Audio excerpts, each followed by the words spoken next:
Oposisi Emmanuel Macron ikut kecam pernyataan tentang umat Islam. Posisi Emmanuel Macron sebagai presiden bisa lengser dan tak terpilih lagi pada pemilu berikutnya.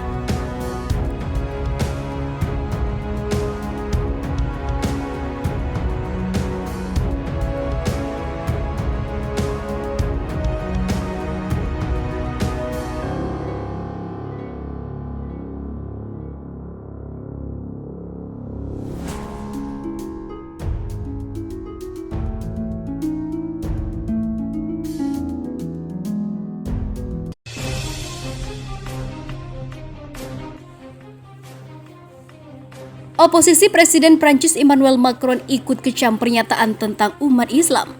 Presiden Prancis Emmanuel Macron mendapat kecaman dari umat Islam di seluruh dunia setelah melontarkan pernyataan kontroversial tentang Islam. Baru-baru ini, seorang pemimpin oposisi Prancis menyebut bahwa kebencian terhadap umat Islam di Prancis disamarkan dalam bentuk sekularisme. Pemimpin oposisi yang dimaksud yaitu Jean-Luc Mélenchon yang merupakan pemimpin gerakan Friends on Board dan seorang anggota parlemen dari wilayah Mediterania dengan populasi muslim yang besar. Ada kebencian terhadap muslim dengan kedok sekularisme di negara ini. Sekularisme tidak berarti membenci sebuah agama, ucap Mélenchon, sebagaimana dikutip Samarangku dari RRI.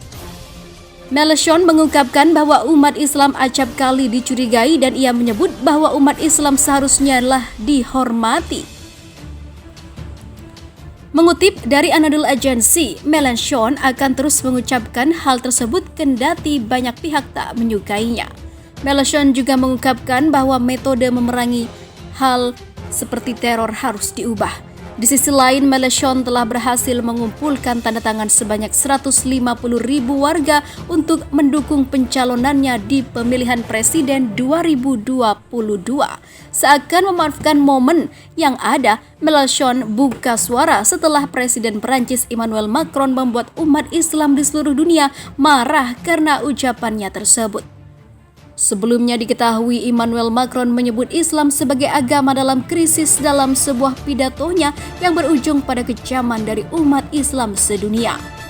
Kemarahan umat Islam ke Macron semakin membesar tatkala Presiden Prancis tersebut mengatakan bahwa kartun Nabi Muhammad yang diterbitkan oleh Charlie Hebdo merupakan bentuk kebebasan berpendapat ataupun berpendapat dan juga kebebasan berekspresi. Benarkah demikian? Sementara itu diberitakan sebelumnya, kritik Macron ditujukan pada pemberitaan media berbahasa asing yang disebutnya sama dengan kekerasan yang melegitimasi.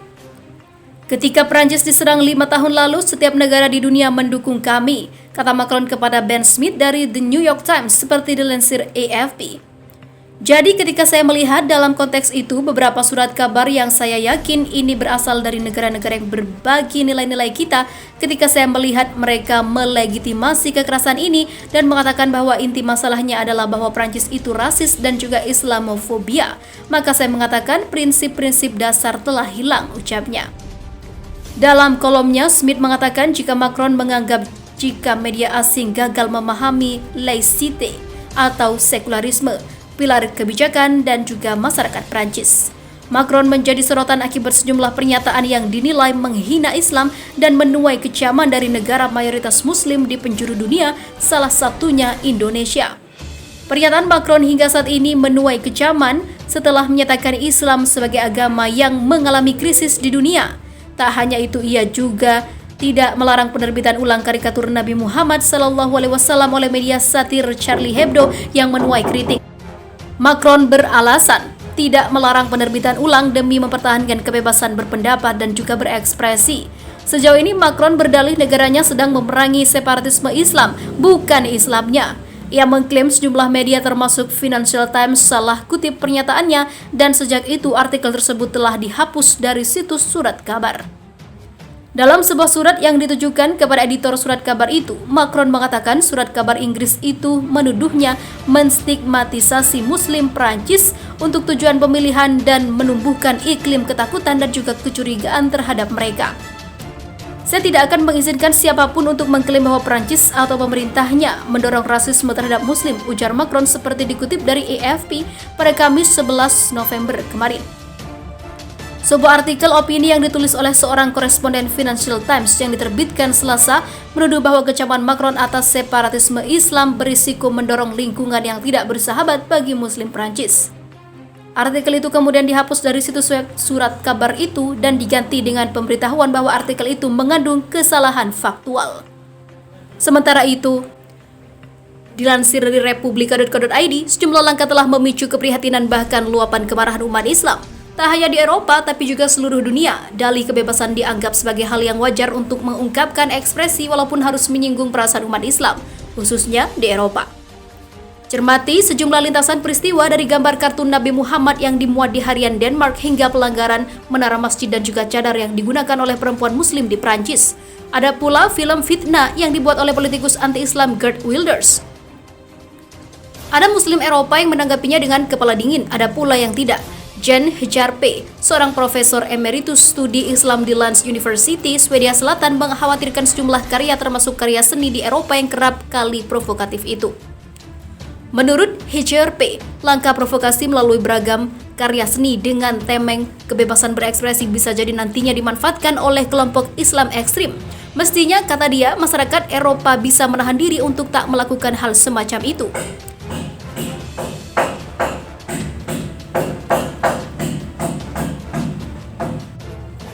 Hjarpe mengungkapkan kelompok Islam ekstrim tersebut memburu target, yakni orang-orang yang dianggap menghina Islam.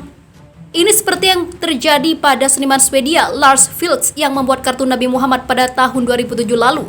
Lars mendapatkan ancaman pembunuhan dari sekelompok orang. Gambar ini hampir tak berdampak bagi komunitas muslim di Swedia dan mereka tak melakukan ancaman.